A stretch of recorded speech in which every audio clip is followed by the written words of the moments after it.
Voltamos a apresentar Toda Bossa, com Andiara Freitas. Estamos de volta com o programa Toda Bossa, conversando com Paulo Paciência, artista visual, ilustrador, grafiteiro, pai, né? Tem 3 rapazes, né? Eles gostam também de desenhar, de arte, desenham com você, como funciona? Sim, eles assim eles se inspiram muito, né? Porque eles adoram desenho animado, adoram jogos. Então, quando eles me veem fazer também, eles se divertem muito. E assim, a gente desenha no papel, às vezes eles querem desenhar no tablet, eu deixo até certo ponto, né, um de cada vez. Já levei os 2 mais velhos pra pintar na rua também, sabe? Bota uma roupa especial, já velhinha, e vamos embora pintar. E é muito bacana, né? Eu sempre falo que assim, eu acho que tem que ser espontâneo. Se eles tiverem afim, massa. Se não quiser, também não tem problema. Não quero ter nenhuma cobrança. Meu filho vai ter que ser artista. Não, se ele quiser um dia, eu vou dar todo apoio, mas ele tem que seguir o próprio caminho. E a gente estava conversando aqui nos bastidores sobre os coletivos de grafite, né? Uhum. Tem vários. Né? Fiquei até impressionada, são muitos mesmo, né? Tem muito lugar para pintar. Como é que funciona? Normalmente esses desenhos, né? Eles são ocupação, são convites. Vocês têm um lugar, por exemplo, que vocês gostariam de pintar? Como funciona assim essa distribuição? Em relação aos coletivos, está crescendo cada vez mais o número de pessoas pintando e a quantidade de grupos, né? Geralmente tem os coletivos, eles são indivíduos que se relacionam por grupo de afinidade, mas que no geral toda a galera cola junto, sabe? Se reúne. E assim, acontece de todas as formas. Existe os trabalhos autorizados, que aí tem o trabalho comercial, né, que é um trabalho que você está sendo pago para fazer. Existe os mutirões, que geralmente são feitos nas comunidades, como na Redinha, como no Paço da Pátria, como também espaços que a galera ocupa, né, como o presépio de Natal, que está abandonado. Eu disse isso na minha dissertação de mestrado, que lá é um elefante branco que foi deixado pelo Estado, e agora os artistas estão colorindo, porque estão pegando as paredes e estão colorindo o elefante branco. Então existe dessa forma mais espontânea e autogestionada, existe também de forma autorizada, né, em mutirões, em eventos sociais, em projetos culturais, né? Existe também da forma não autorizada, né? Porque, por exemplo, eu costumo dizer que o grafite e a pichação, eles são 2 lados da mesma moeda. O mesmo trabalho que uma pessoa vai parar aqui e dizer, nossa, isso é feio, isso é vandalismo e tal, pode ser feito pela mesma pessoa que você vai ver o trabalho colorido e mais bem acabado e vai dizer, nossa, isso é bonito e tá legal. É arte. É arte. Então, depende muito de quem olha e em que contexto está. Então, sempre vai existir a pichação, assim como o grafite. A única diferença é o olhar de quem vê a estética que você acha bonito ou que você acha feio. Se existia desde a Grécia Antiga, em Pompeia, nas paredes né? Imagino no século XXI, né? A única diferença é que se existia desde o tempo das cavernas, né? Quem dirá agora, né? Sempre vai existir, por mais que as pessoas tentem dizer, isso é feio, eu não quero, ou então achar que o grafite é um remédio para pichação, nunca vai ser, porque as duas coisas sempre vão existir, sempre vai existir o que as pessoas julgam bonito e querem ver, como sempre vai existir o que as pessoas julgam feio e vão julgar. Entendeu? Eles fazem parte do fluxo da cidade. Então acontece assim, tem esses movimentos autorizados, tem essa coisa mais espontânea, tudo isso tá na mesma cumbuca, assim, enrolando no jogo. Paulo, mas tem diferença do grafiteiro para o pichador? É a mesma pessoa, porque a estética é tão diferente, né? E outra pergunta, emendando, se não me esqueço. Por que às vezes a gente vê aqueles, não sei se é pichação ou se é grafite, naqueles lugares bem que você imagina que não tem como aquela pessoa subir ali, mas tem um negócio lá. Qual é o objetivo disso, né? Então, primeiramente fazendo, né, um adendo, é que assim, tudo que eu vou falar aqui são opiniões pessoais. De forma alguma é uma verdade absoluta, nenhuma regra. O grafiteiro e o pichador, eles podem ser a mesma pessoa e podem não ser.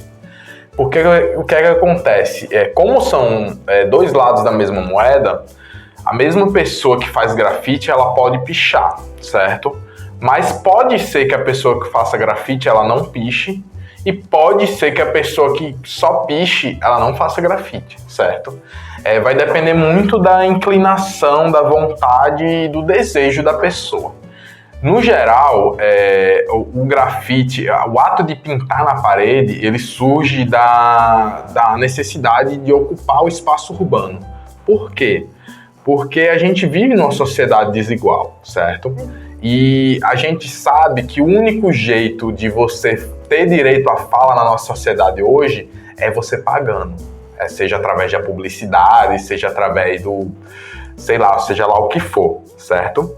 E o grafite, ele surge muito dessa afronta, ele desafia a arquitetura da cidade, porque ele pega aquela parede cinza e ele bota o nome dele. Por mais que possa ser um impulso individual e pode ser até egoísta, que ele quer botar o nome dele e aparecer, é um ato político no sentido de que ele foi lá e se arriscou a arriscar a parede, certo? E aí por que que tem esses nomes que você falou aí que estão num prédio abandonado, lá no último andar, embaixo do viaduto, de cabeça para baixo, de tudo quanto é jeito que a gente não imagina como a pessoa chegou. Mas, meu Deus, ele pegou um andaime e botou isso aí. Pois é. Acontece porque a sociedade urbana, né, o coletivo, por mais que as pessoas no senso comum às vezes elas não entendem o que a pichação está escrito, isso é quase um hieróglifo, os pichadores ou as pessoas que estão inseridas nesse contexto, elas entendem e elas reconhecem. Às vezes ela pode nem saber necessariamente o que está escrito, mas ela reconhece enquanto uma marca. E quando ela vê essa marca em cantos inusitados, é como se essa pessoa estivesse dizendo, eu passei por aqui. Tipo, olha onde eu consegui chegar. E isso, querendo ou não, isso dá um status de você, tipo assim, pô, você tá na cidade toda, cara. Então você é como se você fosse, entre aspas, famoso, dentro de um circuito anônimo. Então é muito complexo, sabe? É muito complexo.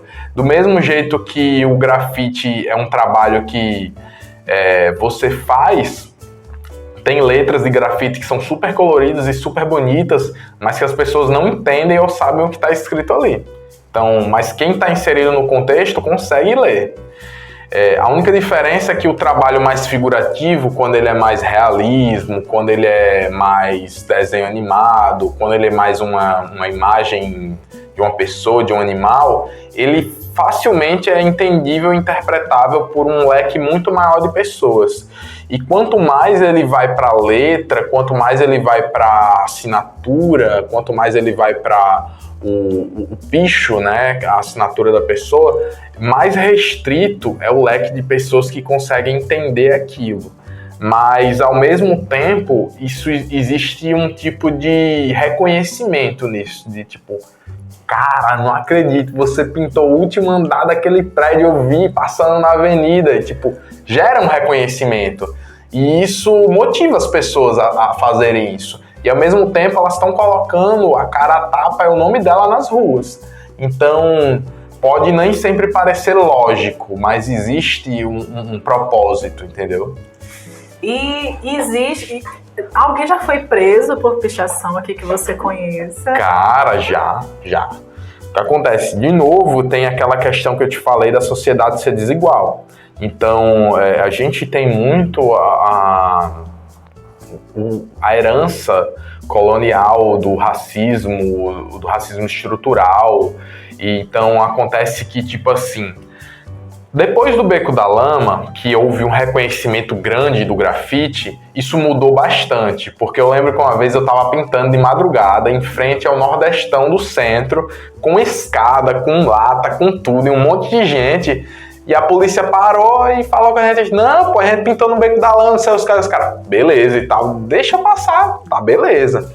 Mas o que é que acontece? Se a polícia pega um jovem negro da periferia, no meio da madrugada, riscando uma parede, existe uma possibilidade, 99% de chance que eles vão abordar essa pessoa. Eu, por ser uma pessoa que está inserido no contexto da faculdade, por ter conhecimento, eu tenho noção dos meus privilégios enquanto isso. E tipo assim, até nos momentos que a polícia me parou, foi possível desdobrar e não parar na viatura. Mas isso não é realidade assim, para todos, entendeu? Então existe essa questão, esse corte de classe. Eu, como sociólogo, eu sei do que eu tô falando, no sentido que eu já vi isso acontecer, sabe?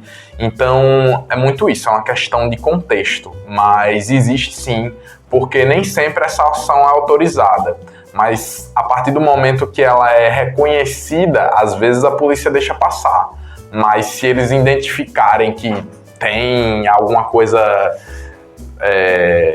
sei lá, suspeita, como que eu disse, imagina um jovem branco no meio da avenida com um monte de lata colorida de spray e ele tá pintando, e um jovem negro com uma lata de spray no meio da avenida no mesmo horário, cada um do lado diferente da rua, a polícia tem muito mais chances de parar o jovem negro. Isso é verdade. Muito triste, né? E o que representa o Beco da Lama para você?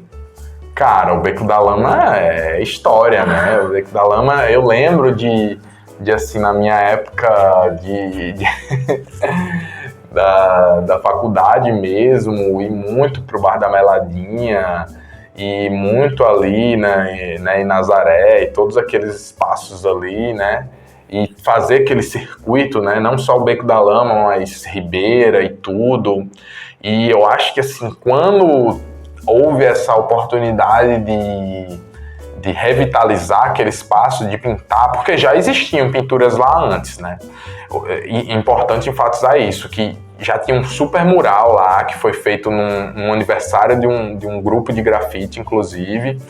Eu tinha pintado lá já, outras pessoas também, mas nunca havia tido um reconhecimento do Estado e uma ação afirmativa de pintarem o beco todo e chamarem os artistas para intervir. Eu acho que esse que é o marco. Inclusive, salvo engano, eles estão querendo revitalizar, né? Porque muitos espaços, por mais que houve a pintura, existiam espaços que estavam deteriorados, né? E acabaram, mesmo pintados, eles foram se desgastando. Então, é um marco quando o poder público reconhece isso e convida. Por isso que a gente abraçou, né? Na primeira ação a gente não teve nem cachê. Depois, em outros momentos, em outros editais, já está tendo uma remuneração clara e devida por esse trabalho que a gente faz. Mas o Beco da Lama acho que foi uma iniciativa que marcou bastante, sabe? Por ser um momento ímpar na história da cidade, que estão resgatando um espaço histórico, né?